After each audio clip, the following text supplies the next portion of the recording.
Halo guys, salam sejahtera dan selamat petang semua. Terima kasih karena sudah klik video ini.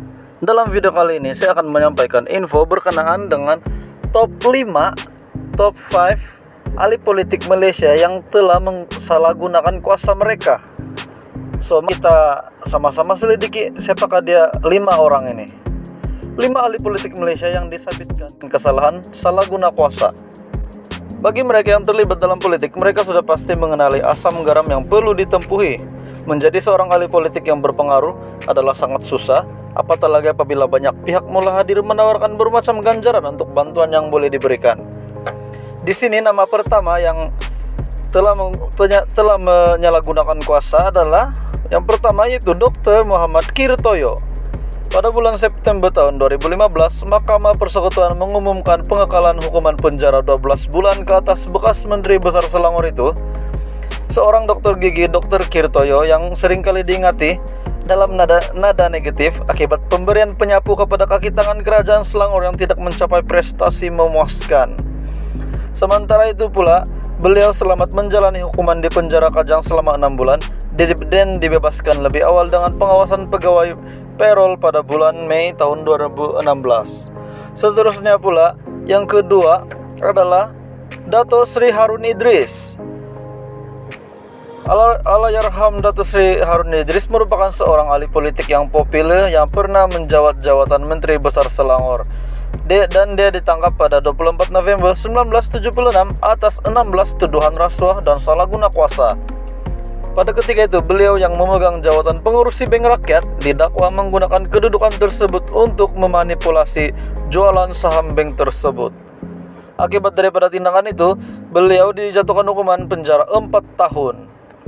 Seterusnya, yang ketiga yaitu Datuk Abdul Rahman Bakri.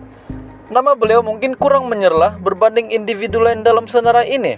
Tetapi bagi penduduk Sabak Bernam, dia adalah wakil rakyat mereka selama 2 penggal sebelum dia didakwa atas 8 tuduhan guys. 8 tuduhan salah guna kuasa dan kedudukannya sebagai ahli Dewan Undangan Negeri Selangor. Pada bulan Maret tahun 2012, Datuk Abdul Rahman dijatuhkan hukuman penjara selama 6 tahun dan didenda Rp50.000 selepas didapati bersalah melakukan beberapa siri tuntutan palsu berjumlah Rp80.000 ke atas dana rakyat negeri Selangor sekitar tahun 2008. Beliau dilaporkan mencipta berbagai tuntutan palsu melibatkan 8 tuduhan juga yang bernilai Rp10.000 setiap satu yang didakwa digunakan untuk program bersama rakyat. Dan masuk ke tempat keempat. Tempat keempat memang kita tahu siapa. Kita tidak lain dan tidak bukan seorang yang sangat-sangat terkenal dengan kesalahan yang telah dilakukan, yaitu Dato Sri Anwar bin Ibrahim. Apabila sebut tentang tokoh populer ini, banyak pihak akan menuding jari kepada kes hubungan luar tabi yang pernah menggemparkan negara. Berdepan 4 tuduhan rasuah, Dato Sri Anwar didapati bersalah ke atas semua tuduhan menyebabkan beliau dijatuhi hukuman selama 6 tahun. Selepas hukuman dibacakan, Hakim Mahkamah Tinggi Datuk S. Augustin Paul terpaksa melakukan ulasan bagi menjawab tuduhan bahwa wujudnya konspirasi di antara beliau dengan pihak tertentu bagi memastikan sabitan kesalahan berjaya dilakukan. Datuk Augustin menafikan tuduhan itu, sebaliknya mempertahankan bahwa mahkamah bertindak balas dan hukuman yang dikenakan adalah disebabkan kedudukan Anwar sebagai pemimpin nomor 2 negara ketika itu.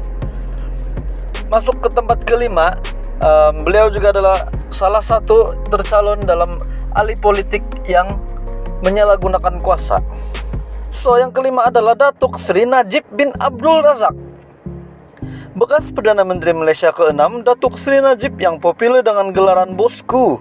Apa bosku? Baru saja didapati bersalah ke atas 7 pertuduhan yang melibatkan pecah amanah, penggubahan wang haram, dan salah guna kuasa melibatkan dana berjumlah Rp42 juta Malaysia. Atas semua tuduhan, beliau dijatuhkan hukuman penjara selama 72 tahun dengan denda Rp210 juta Malaysia. Beliau bernasib baik, hakim mengumumkan ke semua hukuman akan dijalankan serentak, menjadikan jumlah kumulatif durasi penjara beliau hanyalah 12 tahun. Menjadi individu pertama yang bergelar bekas Perdana Menteri yang disabitkan kesalahan di mahkamah. Pada ketika ini, Datuk Sri Najib dan pasukan pembelaannya sudah pun melakukan permohonan rayuan pada 30 Juli 2020. Kedudukannya sebagai ahli parlemen masih kekal disebabkan oleh status case itu yang masih berjalan sehinggalah proses rayuan selesai dilakukan. Adakah beliau akan dipenjarakan? Kita sama-sama kita tidak tahu, kita tunggu keputusan. So, itulah 5 top 5 ahli politik pemimpin Malaysia yang telah menyalahgunakan kuasa mereka dalam list saya. Terima kasih karena menonton. Terima kasih karena sudah menonton video ini. Sila tekan butang like, share, dan subscribe jika Anda support channel ini. Terima kasih. Kita jumpa lagi di video yang seterusnya.